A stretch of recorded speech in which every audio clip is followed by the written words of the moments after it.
irratti balaa tiraafikaa akka godinichaatti mudatu hambisuudhaaf jechuudha.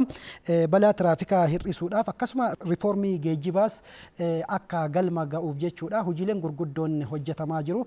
Akka godinichaatti hojiilee balaa tiraafikaa hir'isuuf hojjetamaa jiru kanarratti riippoortarri keenya Malaakuu Tolaa nuuf ergee Girmaa Magarsaa akka taanutti isiniif dhiyeessa. Daawwadhaa.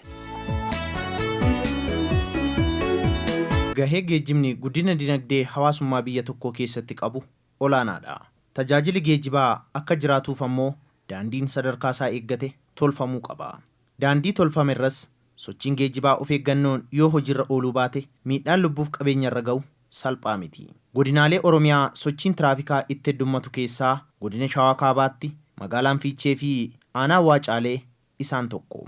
Daandiin isfaaltii Finfinnee irraa gara naannoo Amaaraa fi Sudaan geessu godinicha keessa qaxxaamuree waan darbuuf darbee balaan tiraafikaa ni mudata. Naannawichatti sababoota ka'umsa balaa tiraafikaaf ta'an keessaa dhiphinnii fi ciccituun daandii isaan ijoodha. Rakkoolee naannawichatti hawaasa mudachaa jiru kana furuuf maaltu hojjetamaa jira jennee abbaa taayitaa daandiiwwanii federaalaa Damee Alamganaatti Daayirktera suphaaf nageenya daandiiwwanii kan ta'an Injineer Amadee Muhiyyee bilbilaan gaafanneerra. አዲስ አበባ ደብረ ብርሃን መስመር የሚያስኬደው ዋናው መንገድ ከሆነ sararri daandii Finfinnee gara Dabra Birhaan imalchiisu bara kana ni suphamaam. Akka bara kanaatti wantoonni suphaa daandii kanaaf nu rakkisaa turan meeshaaleen daandii kana ittiin suphinu dhabuu keenya ture. Amma garuu ogeessota waan sana hojjetan arganneerraam. Biiroo keenyaanis walii galleerraam. Ganna kana baanee kan hojjennu ta'am. Ganni kun akkuma baheen daandicha irratti wantoota balaa tiraafikaa hir'isan gufachiisa hojjechuu akkasumas Finfinnee irraa kaasnee hanga xumuraatti suphaa ni taasifnam. Kanaafis meeshaalee gahaa qopheessineerra hojiin dursi kennamee fi hojjetamus daandii kanaam. አስፈላጊውን ጥገና እናደርግለታለን ማቴሪያልም በበቂ ያለን እሱ ጋር ማለት ነው። To'attoonni nageenya tiraafikaa poolisii godinichaa dubbisnees sochii tiraafikaa waliin wal qabatee rakkooleen garaagaraa hawaasa naannoo'ichaa mudachaa akka jiru dhugoomu. Finfinneedhaa kaasee too'ii aga naannoo Amaaraatti daandii kanarratti irra deddeebiidhaan balaan konkolaataa ni gahaa jechaadha. Innis sababni balaa konkolaataa kanaa maali jennee yoo ilaallu sababni balaa konkolaataa kanaa daandiidha jechaadha. Inni guddaan daandiidha. Ciccituu daandiiti. Daandiin hin ciccita yoo ciccite suphamu jechaadha. Yoo suphames suphamee too'ii isaan suphanii deeman kun yoo gifaa jedhe ji'a tokko ji'a lama booda bakkuma sana deebi'aa jechaadha. Kaaba Shawaatti daandiin isaa tabba baay'ata, irraa gadee baay'ata. Sababa kanaaf yeroo baay'ee balaan kan gahaa jiru ta'uu isaati. Karaa biraatiin ammoo keessumattuu aanolee adda baafnee qabna waan ta'eef warra Jaarsoo, Gabra Gurraachaa fi Dagam, Wucaalee fi Giraar Jaarsoo darba Libaanoositti kan balaan baay'atu yeroo baay'ee jechuudha. Sababni balaa isaa tokkoffaan ariitiidhaa fi daandiin caccabuu irraa kan ka'e. Rakkoolee hawaasa naannoo'ichaa mudachaa jiru kanaaf haga yoomitti falli kennamuufii danda'a jennees Injineer Amadee Muhiyyee gaafanneerra. አሁን ህብረተሰቡ አስፋልት በክረምት አይሰራም በክረምት ስለማ አይሰራም ብለን ግን አንተውም። Ganna keessa daandiin asfaaltii hojjetamuu akka hin danda'amne hawaasni nu hubachuu qabaam. Haa ta'u malee gannaan daandiin hin hojjetamu jennee cal'isuu hin qabnu. Yeroo darbe ogeessota garas erguun iddoowwan rakkoolee qaban ilaallee turre. Ammas irra deebi'uun guyyaa boruu irraa eegallee ogeessota garas erguun iddoowwan rakkoo qaban akkaataa barbaachisummaa isaatti suphuun tajaajilaaf ni qopheessina. Ammas hawaasni kan nu hubachuu qabu ammatti suphaa qofa taasifna. Akkuma ganni baheen garuu hojii asfaaltii uffisuu kan itti fufnu ta'a. Hawaasnis kana hubachuu qaba. Daandichi iddoowwan tokko tokkotti ni bal'ata, iddoowwan tokko tokkotti immoo ni dhiphata. Kun immoo hojii ogeessota waliin taanee fala itti barbaannudha. Gama biraatiin immoo babal'ina magaalotaa waliinis wal qabatee wantoota balaa tiraafikaa uumuu danda'an waan jiraniif nutis biiroo keenya waliin taanee furmaata waaraaf ni hojjanna. ጥናት ላይ ደግሞ መሰረት ተደርጎ ይለዩና ፐርማነንት ሶሉሽን ይሰጣል ማለት ነው።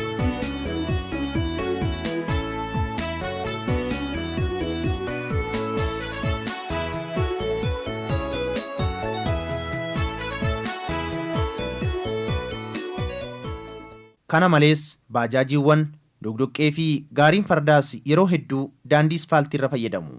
Seera maleessummaan akkanaa kunis ka'umsa balaa tiraafikaa akka ta'an dubbatu jiraattonni naannawichaa fi to'attoonni nageenya tiraafikaa. Daandiin keenya baay'ee dhiphaadha. Baay'ee dhiphatee jira. Baajaajiin asirra deemaa konkolaataan siinoon maaliin tasaabiin akka waliigalaatti hunduyyuu daandii tanarra daandiin tun dhiphoodha. Ishee tanarra socho'aa jira yeroo ammaa kanarratti jechuudha. Inkaan yeroo gannaati miti yeroo bonaa'u baay'ee rakkisaadha daandiin kun jechuudha. Otoo asiin kaa'amee amma gabaa ammusii kun jira miti bakkee durii kun asii kaa'amee amma Yuunivarsiitii Ababash Gobanaa biratti odoo hojjetame keessan maaragaan odoo hojjetame dildilitti godhamee koobilistooniin maaragaan akka amootiraatariin fincoofnetti asiinis karaa harka bitaa kana karaa daandii isaa keessan koobilistooniin hojjetame osoo baajaajiin asirraa ba'ee bara dheengaddaa baajata qabannee koobilistoonii hojjannee baajaajiin kamiyyuu gaariin kamiyyuu karaa tokkoffaa yookaan karaa ispaaltii irra ba'uu akka hin dandeenye waliin mari'annee turre garuu wanni sun hin hojjetamne waan ta'eef kun akka keenyatti itti deemnee waliin mari'annee bulchiinsa magaalaa wajjinis mari'annee turre garuu wanni sun fiixaan hin baane. Keessumattuu waqtii gannaa kana roobni waan heddummatuuf konkolaachiftoonni wayita konkolaachisan of eeggannoo gochuun akka isaan irraa eegamu dubbatu hawaasaa fi konkolaachiftoonni dubbisneem. Gannaa immoo cucaataa biyyoon waan irraa miicamneedhaa fi namoonni keenyas bitaa qabatanii harka isaanii bitaa qabatanii akka deeman indaganaa konkolaachisaan immoo obsaan utuun fiigin darbaa utuun fe'in yeroo baay'ee inni haala yeroo kana ilaaleeti konkolaachisaan kan inni uummata darbaallee fe'u nan argadha garuu immoo cucaata yeroon isaa yeroo mucucu waan ta'eedhaaf kanaaf obsa guddaa barbaada. Irra caalaa kan akka rooba xooftuu maal iznama targaa isa jennu kana bireekarii maal ispiidii ittiin deemnu kana wantoota akkasii kanallee sirreessinee tooyi bireekarii waan goone tooyi balaa ana keenyarra jiru kana ittisu.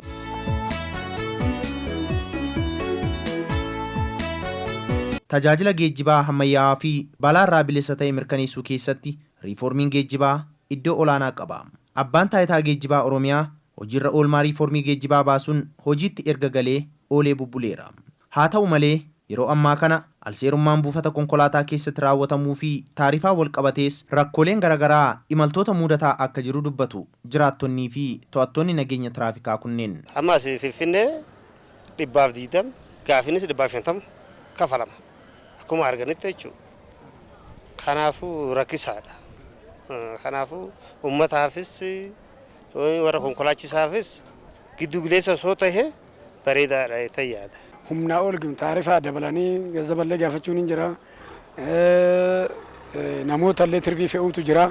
Waan akkanaa kanarraa qoxxobatanii iddoo eegumsaan fe'anii waan tajaajila illee waan taarifiin bayeen akka bayeen jirutti isas daandii seerri baase kanaan iddoo gaafatanii uummataafis laalaa deemanii shaggaadhaan jedha. Rakkoo kanaaf immoo amma naannoo taarifaa irratti fudhanne taarifni gahaa miti fakkeenyaan nu biratti kan naxalaa yookiin qeenxati kan nuuf kaffalamu garuu kan deemnu nu darsamsiidha yookiin immoo dhaqaa gala.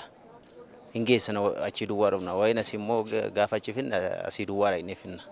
Oduma beeku alseerummaa sin hojjeta. Kana waan jedhu tirfii si fe'a. Yoo taarifni birrii 70 ta'e maqaadhaaf 70 dhanii kutu malee daandiirratti 100 kan isaan fudhatan. Yoo mannaaraa keessatti soora kabachiiste alatti ba'aniitu kan isaan uummanni garuu rakkoo guddaan kan ta'e uummanni ofitti amanee an kanan kaffale jedhee sittin himu.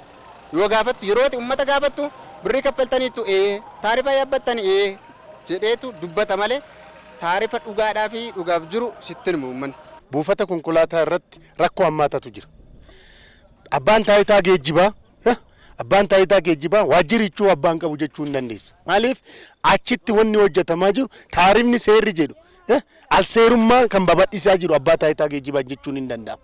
Maaliif kana kaasa mawucaa isaatu kenna sarara bobbii isaatu mirkaneessa. Konkolaataan kunniin sarara bobbii wajjin wal qabate eenyu hojjete jedhamee hin to'atamu. Har'a eenyu fe'in jedhamee hin to'atamu. Mawucaan hin gurguramu. Hin dhaabbanne. Ija eeggatanii to'ataa tiraafikaa ija eeggatanii sarara isaa ala mawucaan hin gurguramu. Kun ammoo uummatatti taarifa dhimma nadaajiin dabalamuun wal qabatee saamicharra jira. Akkuma masmara kanatti dhimma taarifaa wal qabatee baay'ee ulfaataadha. Maaltu kana godhamaa jira? Abbaan taayitaa mawucaa gizee kennu eenyutu yuunifoormii uffatee bahe eenyutu taarifa guuree bahe namni jedhuun hin jiru.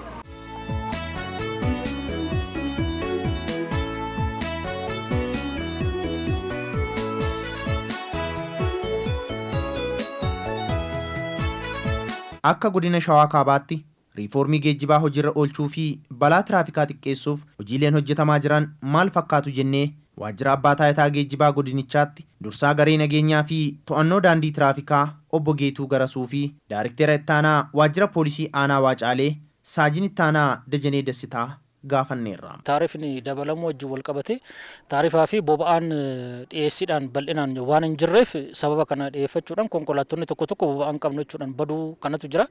Kan ammoo fala kennuudhaaf waajjira daldalaatii fi geejjibni qindoominaan waan hojjetamaa jiru jira. Kuni boba'aan bal'inaan akka dhiyaatu hojjetamaatii jira. Boba'aan kan dhiyaatu yoo ta'e dhiyeessii irratti rakkoowwan amma uumamaatii jiru kana sababa boba'aa kana hambisuun barbaachisaa ta'a. Gama biraatiin qindoomina poolisii wajjin walitti qindoomuudhaan buufata keessatti lafa akka qabatu taasisuudha. Kan ammoo rakkoon toora sana jiru buufata keessatti hawaasni kaffalee akka bahu isa san immoo hubannoo sirriitti akka argatuu fi hawaasni illee mirga isaatiif akka falmatu hubannoo gahaan kennamuu akka qabu waan irratti waliigalame jira waan ta'eef isa irratti cimsinee hojjechuun akka nu barbaachisu irratti waliigalame. Qindoomina abbaa taayitaa geejjibaa faana yeroo adda addaa walitti qindoomnee dhimmoota rakkoo ta'uu danda'an bu'uura irraa hiikuudhaa fi wanni waliin hojjechaa jiru jiraachuudha keessattuu buufanni kun yeroo adda addaa maateriyaala as keessatti guutamuu qabu mataasaa dhimmoonni inni guutan ni jiraata. Kanas bulchiinsa magaalaa wajjinis qaamolee sadarkaadhaan jira wajjiniin haalli itti akka hiikkatuuf wanni qophaa'aa jiru jira. Bakkeewwan kaardiiwwan garaagaraa muran kanaan dura rakkootu ture dhimmoota akkasii kana amma hiikkatee kanarraan kanaaf bakka abbaan dhimmaa itti boqotu ammallee rakkoodhaa sana qaama dhimmi ilaalu wajjiniin hojjetaa kan jiru ta'uu isaati jechuudha. Godinichatti balaa tiraafikaa mudatuun lubbuun lammiilee fi qabeenyi manca'u laayyoo miti kan jedhan daariiktarri itti aanaa nageenya naannawaa mirkaneessuu qajeelcha poolisii godina Shawaa Kaabaa Inispeektar Olaanaa Hasan Aliyyi rakkoolee kana xiqqeessuuf yeroo ammaa kana iddoowwan balaan tiraafikaa deddeebi'etti mudatu addaan baasuudhaan fallitti kennamaa akka jiru dubbatu. Balaan tiraafikaa kan barana karoora kennaa ol kan nuyi hir'ifne jennee hin qabanne ol kan dabale ta'uu isaati. Fakkeenyumaaf balaan du'aa bara kana 80 kan bara darbeetir dachaadhaan kan dabale akkasumas balaan qabeenya gahe balaan miidhaa salphaa fi miidhaa cimaan hedduu isaa kan gahe ta'uu isaati. Balaalee kana hambisuudhaaf keessumattuu aanaaleen balaan keessatti heddummaa tokko godina keenyatti aanaaleen adda ba'an ni beekamanii jiru. Tokkoffaa aanaa Dagam, aanaa Wucaalee, Dabra Libaanos, aanaa Alaltuu akkasumas aanaa warra Jaarsoo dabalatee aanaalee balaan tiraafikaa hedduminaan keessatti mul'atu keessaa isa tokko jechuudha. Balaa tiraafikaa xiqqeessuuf ta'ee nageenya naannawichaa mirkaneessuu kan danda'u qaamolee nageenyaa qofa osoo hin taane hirmaannaan hawaasaa murteessaadha jedhu Inispeektar Olaanaa Hasan Aliyyi. Tokkoffaarratti konkolaachisaan of eeggannoodhaan konkolaachisuudha. Lammaffaa ariitiidhaan konkolaachisuu dhabuudha. Sadaffaa daandii filachuudhaan irraa kan ka'e daandii caccabaadhaa gara daandii sirriitti deemuudhaaf jecha balaa kana uuma waan ta'eef tokkoffaa daandii sirrii isaa qabatee of eeggannoo yoo konkolaachise balaan kan mudachuu hin danda'a. Lammaffaa hawaasni fi qooda fudhattoonni abbaa taayitaa geejjibaa waldaaleen geejjibaa adda addaa kan baajaajii kan konkolaachisaa as keessa jiran hundi isaa gahee hubannoo uumuu konkolaachiftootaaf gargaartotaaf yoo kenname akkasumas tolooltonni hojii nageenyaa deeggaran gahee mataa isaanii yoo ba'an qofa balaan kun dhufuu danda'a waan ta'eef balaa kana waliin taanee qaamota kan wajjin qindoofnee hojjechuudhaan balaa bara dheengaddaa dachaadhaan dabale kan bara baranaa kana gadi buusuudhaaf karoora keenya keessattis kan qabanne ta'uu isaati jechuudha. Hawaasaa fi qaamoleen nageenyaa waliin qindoomuun yoo hojjetan hojiin nageenyaa milkaa'aa ta'a. Godina Shawaa Kaabaatti balaa tiraafikaa gahaa jiru xiqqeessuu fi riifoormii geejjibaa hojiirra oolchuuf hojiileen godinichatti hojjetamaa jiran hanqina akka qabu hubatamaniiru. Wantoonni akkanaa kun immoo rakkoolee bulchiinsa gaarii ta'uun madda komii hawaasaa hordofsiisa. Kanaafuu qooda fudhattoonni dhimmichaas gara fuula duraatti rakkoolee akkanaa maqsuuf hojjechuun kan isaan irraa eegamu ta'a.